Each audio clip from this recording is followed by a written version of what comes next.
day to you. Welcome to Herman Manyora's channel. My name is Jadiel Kabiro. I'm joined by the one and only Herman Manyora. If you don't know him, he's the owner, founder of this channel. How are you doing, sir? Good.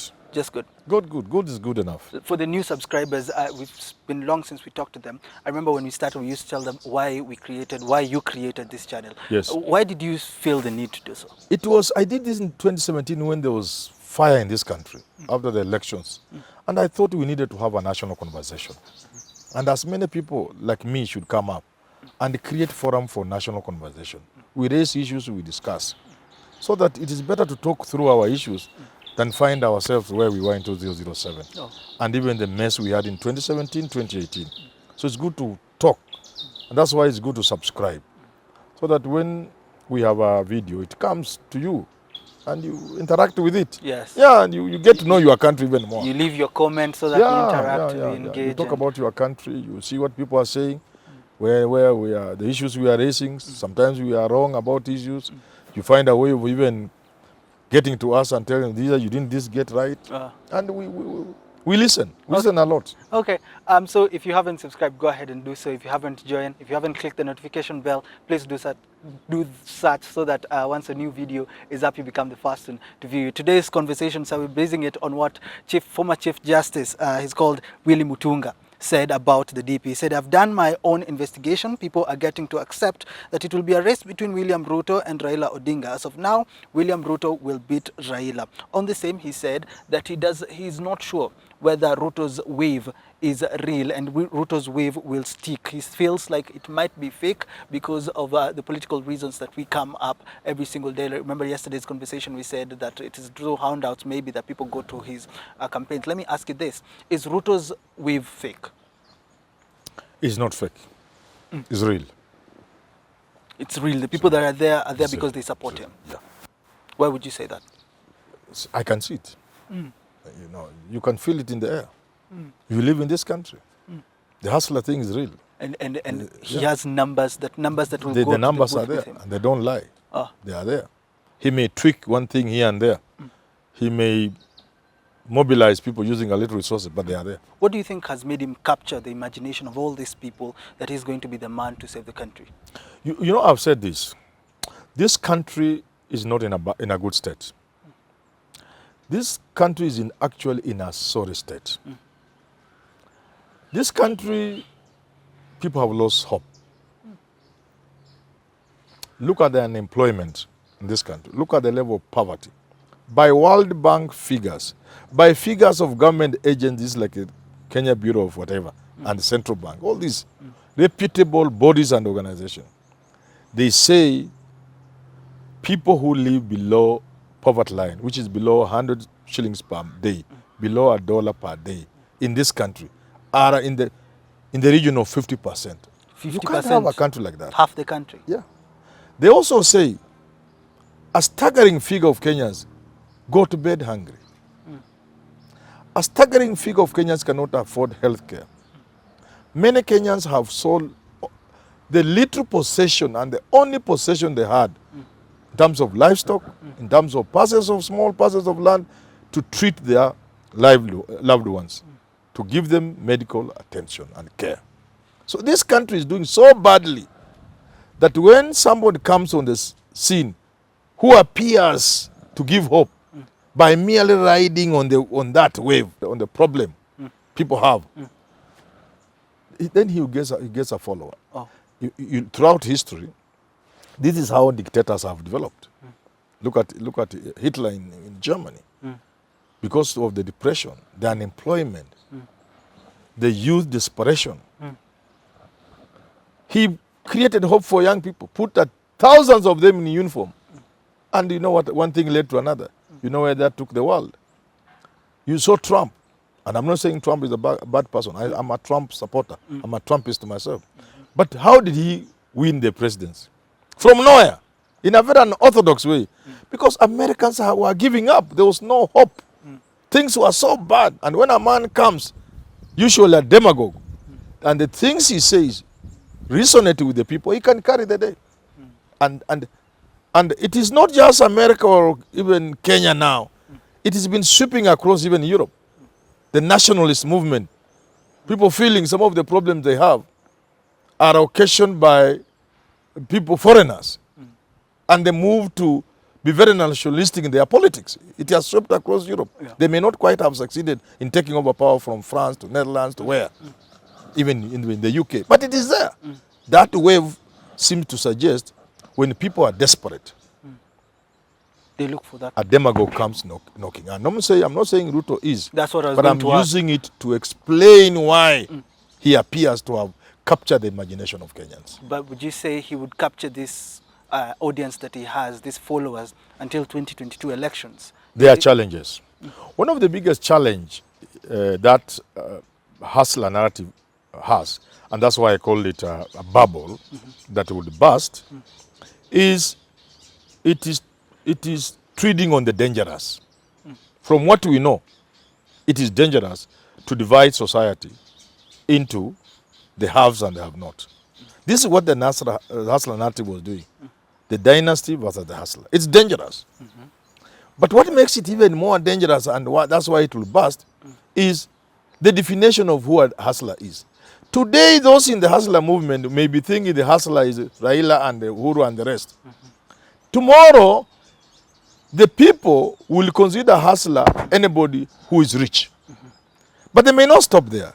They may consider anybody who is driving a car a dynasty, a rich person. Oh.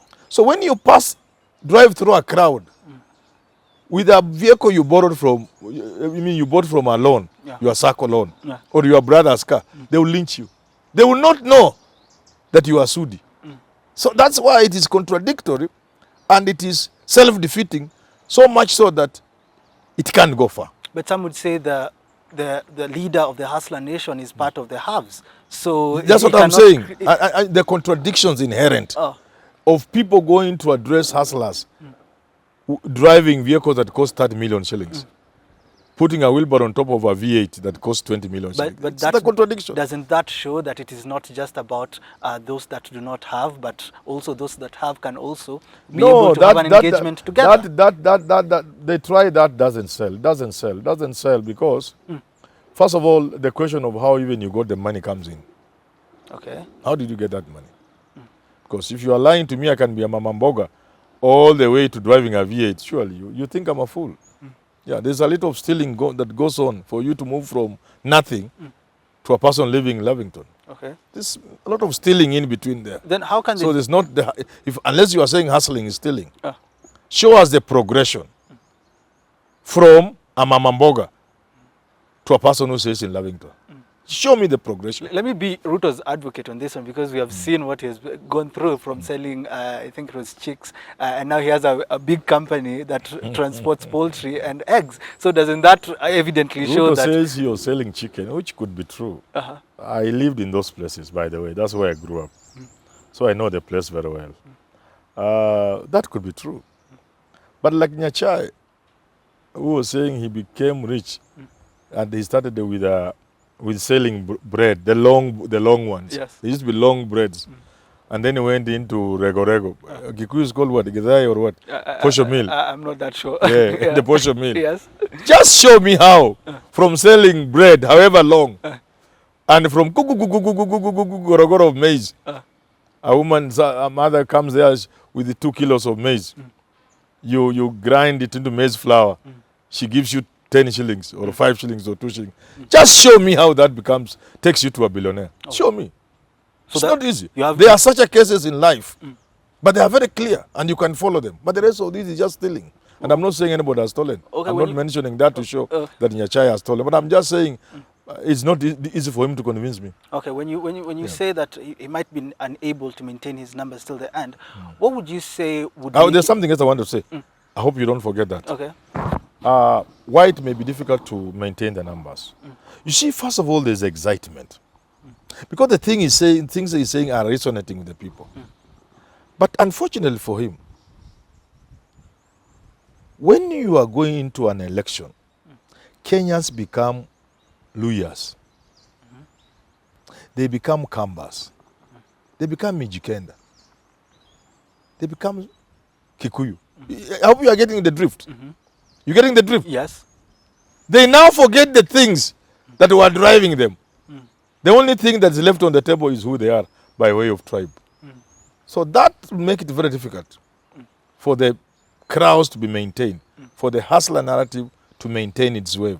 Because those people in that thing are first and foremost people of certain tribes in this country.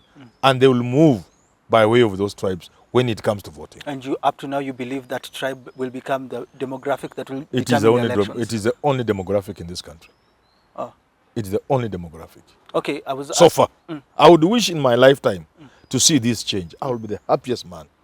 But for now, I'm realistic enough to know when people go and vote on the 9th of August, 2022, they will be voting not as Kenyans, not as hustler nation, but as Kikuyus, as Luos, and as Luyas and the rest. You always say they make the decision in the booth, Yeah, and things start coming to their mind. Primordial instincts take over. Let me ask you then, Yes. what should the DP do to maintain his numbers? Is there something he can do so that you can at least say he'll still have these numbers till 2022? If you are Ruto, you have to maintain the numbers first by sustaining the momentum.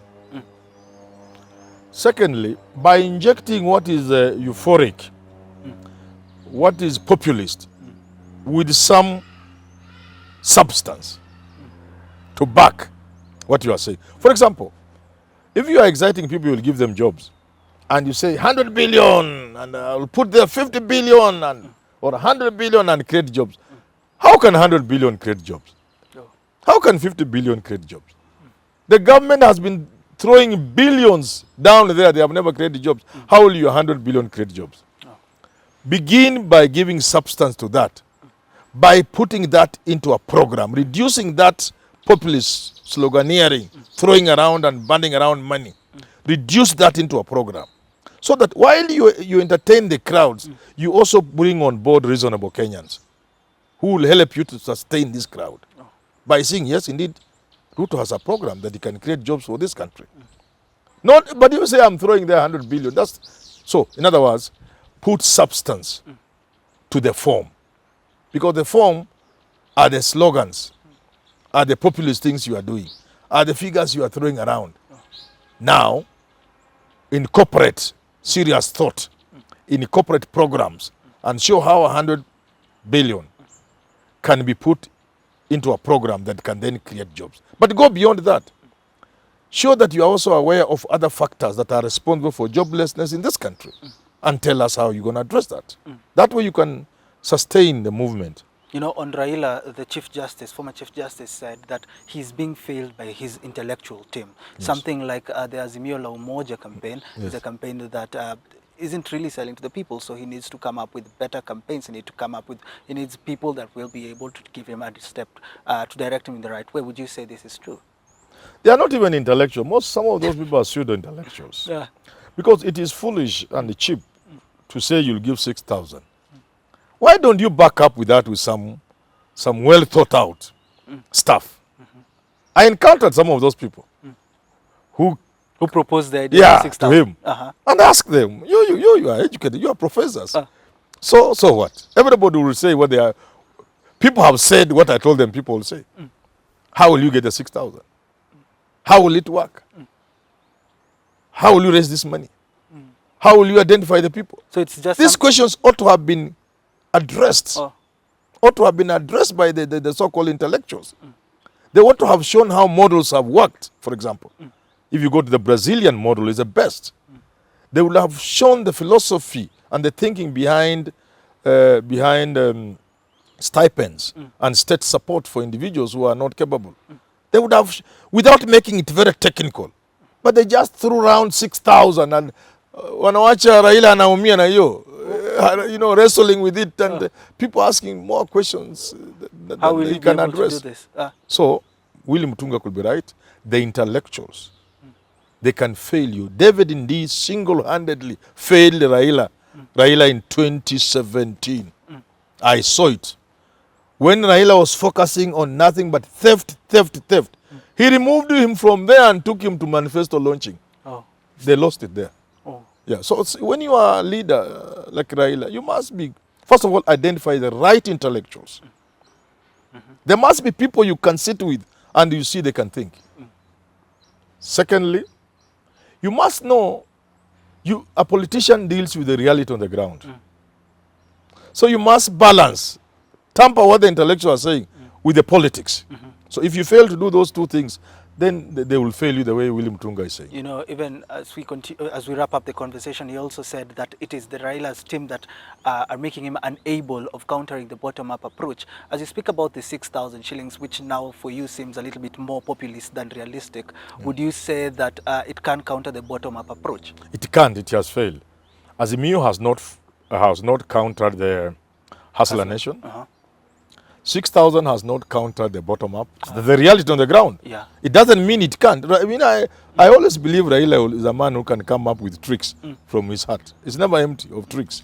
He'll come up with something. But so far, an honest, objective assessment is that they have not managed to counter. And finally, we must say, a lot of what will take place and is taking place is through media narratives. They have been a little weak. Because Ruto single-handedly can counter anything they say.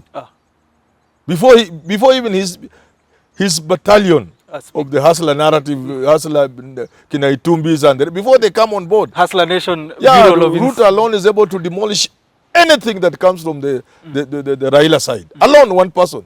You think you have cornered him, and then he just hits you and he knocks you down. So they need to be strong on campaign messaging. So for you, ODM should go back to the drawing table. They should go back to the drawing table. Let me wrap up the conversation there. Thank you so much for tuning in. Until we do have these conversations again, asante sana. If you haven't subscribed, please go ahead and do so. I'm here with Herman Manyora every single day. Thank you so much. Have yourself a lovely rest of your day.